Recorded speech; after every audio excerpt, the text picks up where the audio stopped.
octagon of UFC to the square room for boxing, track of Formula 1, and the pitch of football. Join the sports crew on Sport Hall 6 to 7 p.m. Mondays and Wednesdays, Fridays 5 to 6 p.m. and 2 p.m. on Saturdays. Here on iMpact Radio 102.1 FM Lagos. Reviews, views, and interviews just the way you like it. Exclusive on High Impact Radio 102.1 FM Lagos. Sports Hub for all the updates and analysis.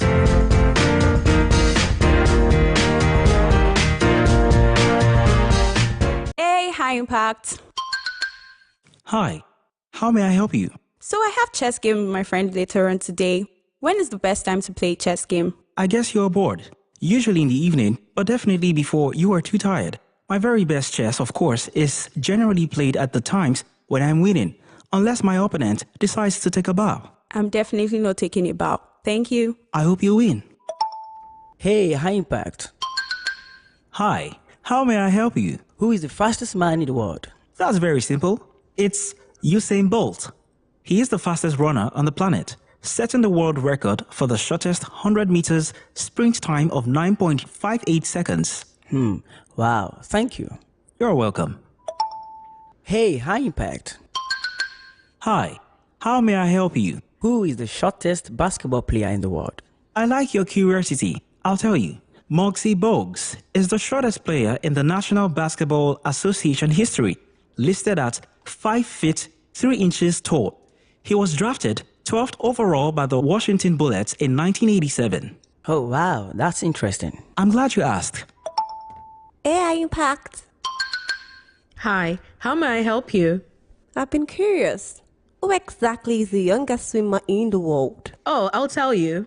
Alzin Tarek, age 10, is the youngest and fastest swimmer in World Championships history. Tarek has been swimming competitively since the age of 4. Oh, wow. Yes, I'm glad I wowed you. Hey, High Impact. Hi, how may I help you? Which club is the first to win Champions League? That's very easy. Real Madrid. The first Champions League was won by Real Madrid during the 1955 and 1956 season. Oh, thank you. You're welcome. You're listening to Sports in a Jiffy on iMpact Radio 102.1 FM Lagos.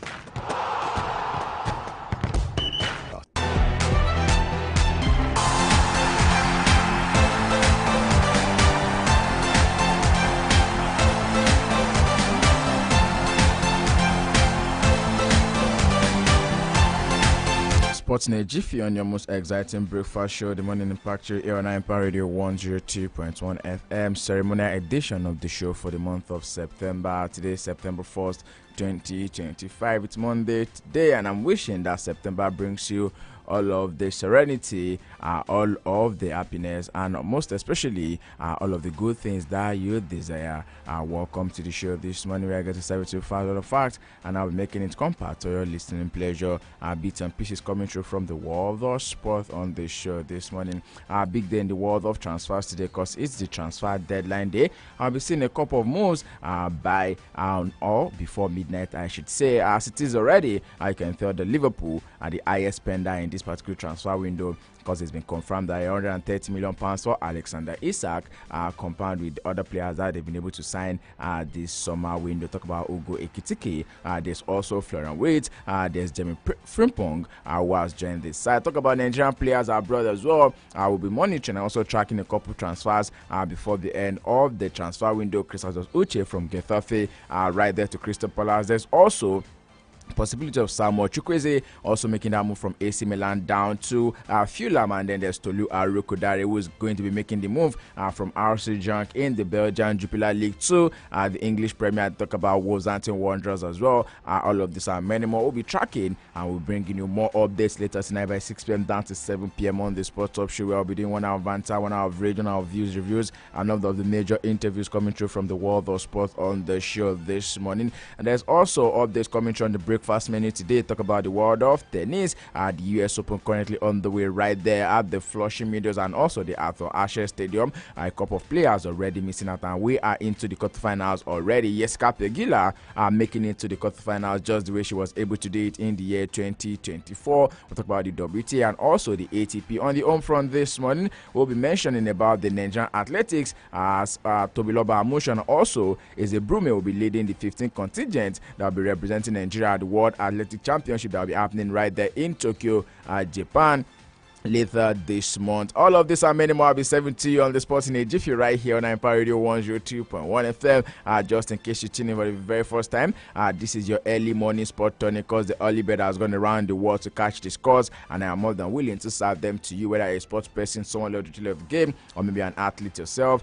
This is the right place for you to be. Let's go straight into the major stories on this show this morning. Ayodeji Ajiboye is my name. Absolute honor to be your host on the show. By this weekend, the Super Eagles of Nigeria will be in action against the Amavubis of Rwanda, continuing where we left off the last time in the FIFA World Cup qualifiers. Of course, we're playing 2 games this September, one against Rwanda and the other one right there against South Africa. Big one for the Super Eagles of Nigeria, and definitely all ends definitely has to be on deck for this particular one. It's been said that the Amavubis of Rwanda will be touching down the country by today in preparation for the game that is going to be played on Friday, 5th of September. Away from that right now, let's go straight into athletics talks on the show this morning.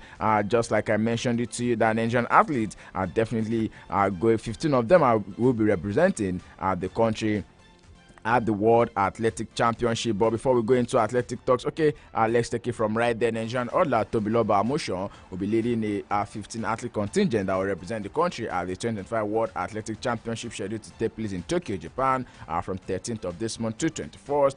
The list was released by the Athletics Federation of Nigeria, made up of 7 female and 8 male athletes.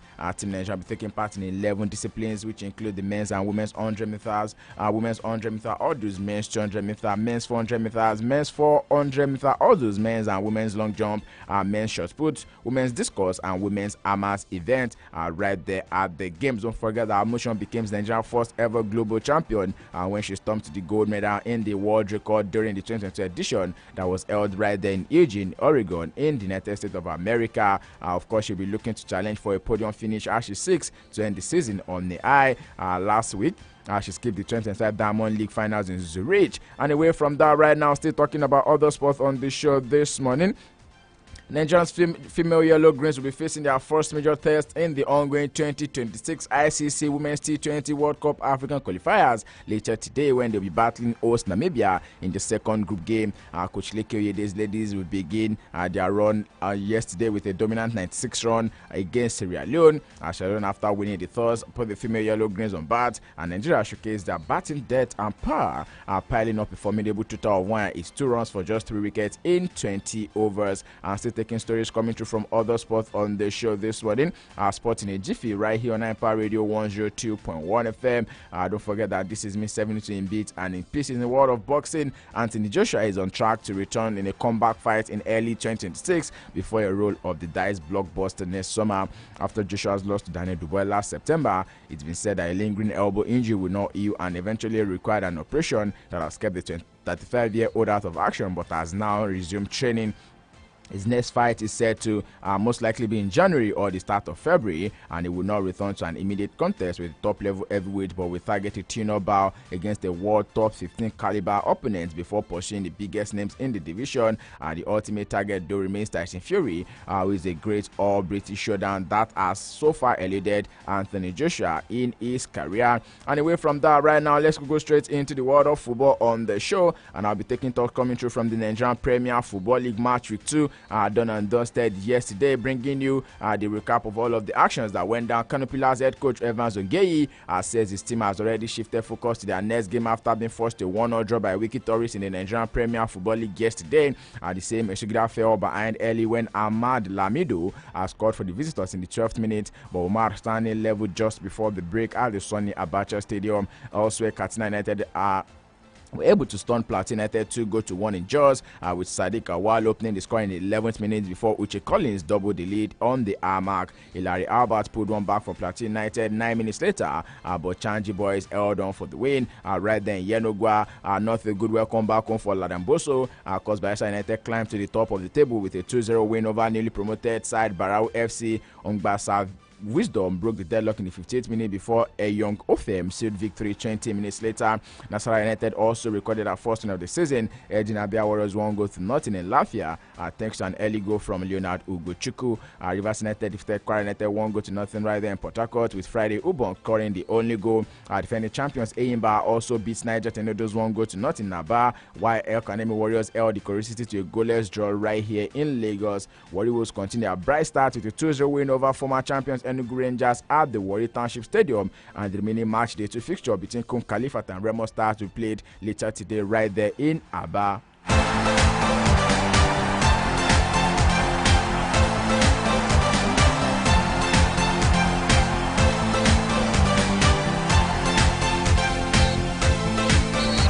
On the home front, this one, the National Sports Commission has formally constituted an electoral committee to oversee the upcoming elections in various national sports federations. The move is set to align with the Commission's commitment to promoting transparency, fairness, and accountability within the nation's sports administration. According to the NSC, the committee is tasked with ensuring that the electoral process is conducted in a credible and inclusive manner across all participating federations.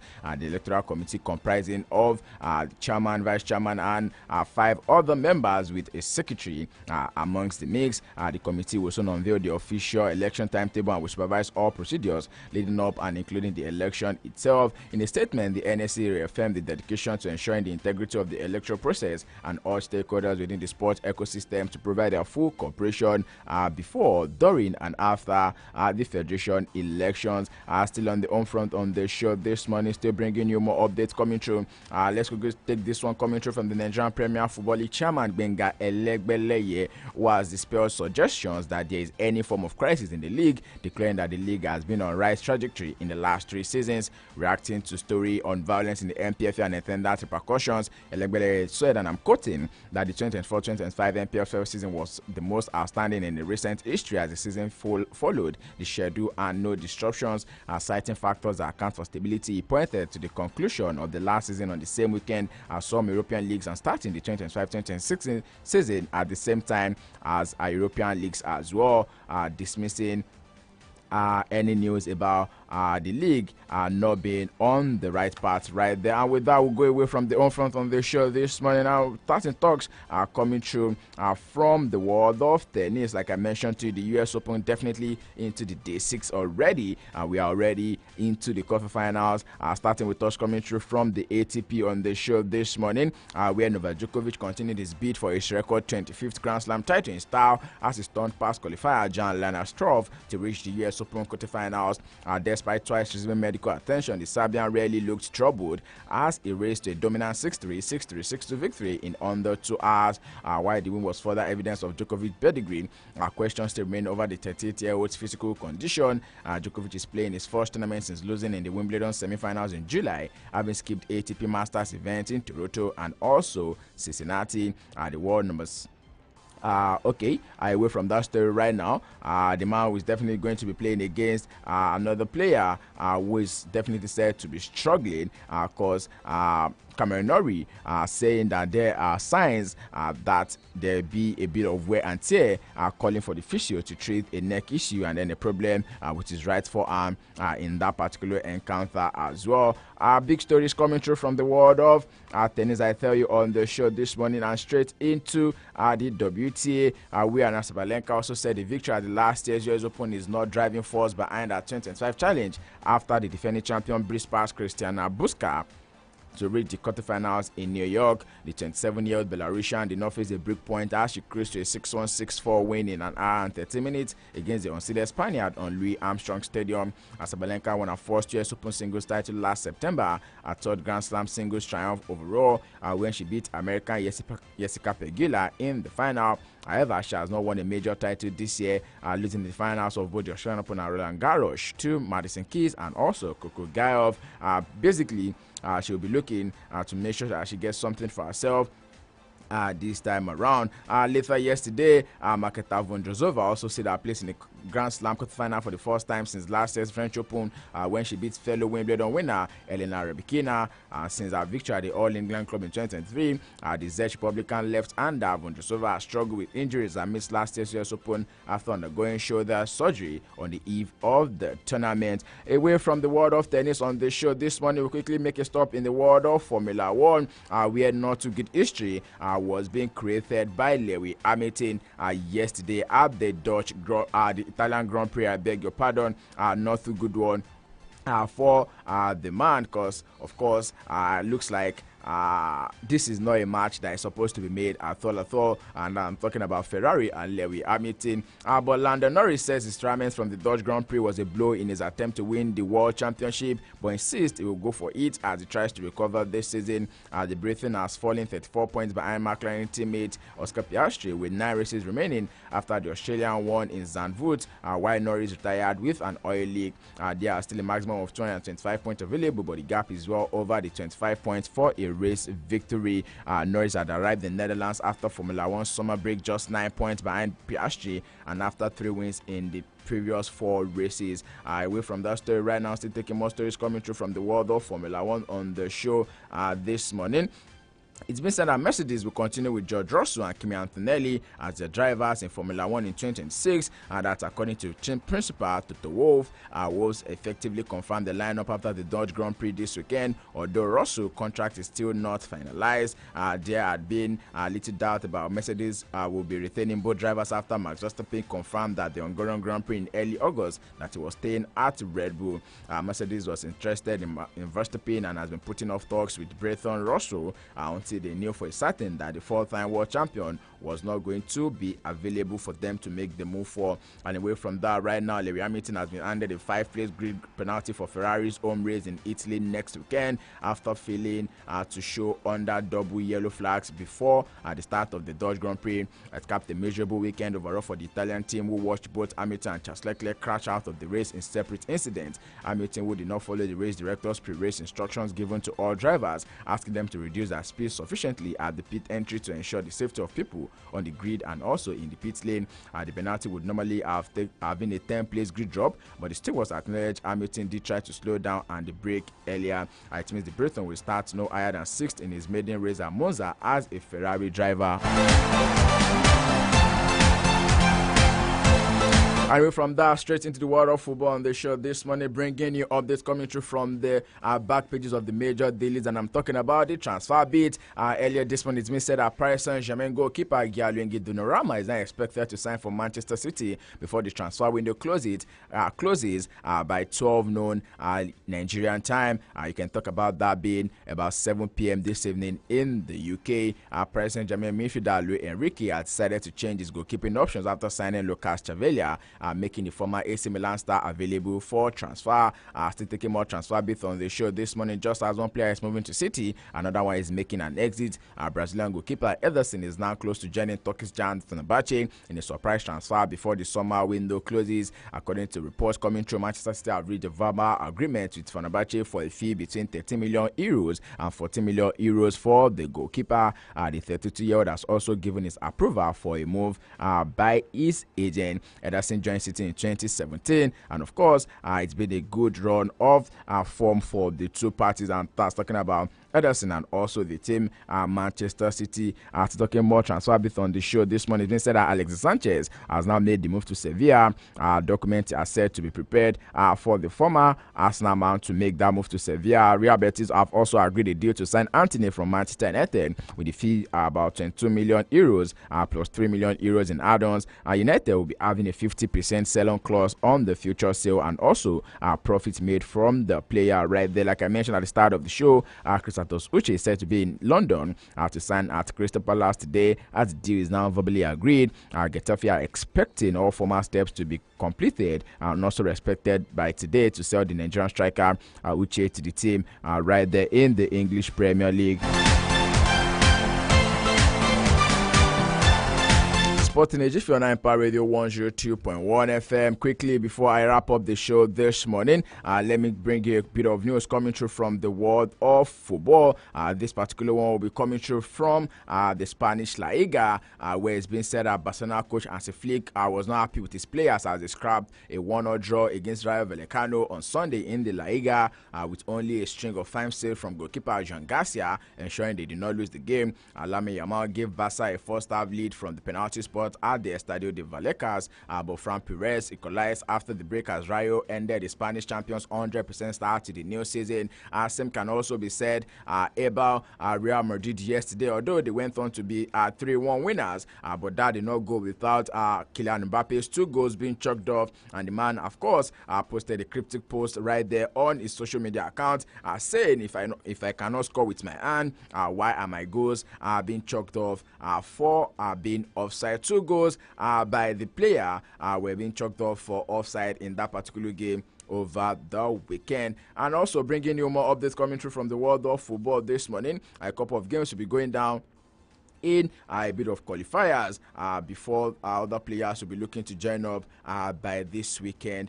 Sporting a Jiffy on Empire Radio 102.1 FM. I the Jajiboy is serving you the update this morning. I'll be back here later this evening, 6 p.m. down to 7 p.m. on the Sports Up Show. It's such a reminder that I can keep track of this update and more by following us across all social media platforms. We are live on our Facebook fan page at Empire Radio 102.1 FM. You can as well be a part of the show right there on YouTube at Impact 102.1 FM. Stay sporty, stay active, drinking enough water to stay hydrated. Go out there, be the best version of yourself. Do not forget to be kind, because kindness is cool. Do it for yourself. A splendid September. Good morning. From the greens of golf to the courts of tennis and basketball, the octagon of UFC to the square room for boxing, track of Formula 1.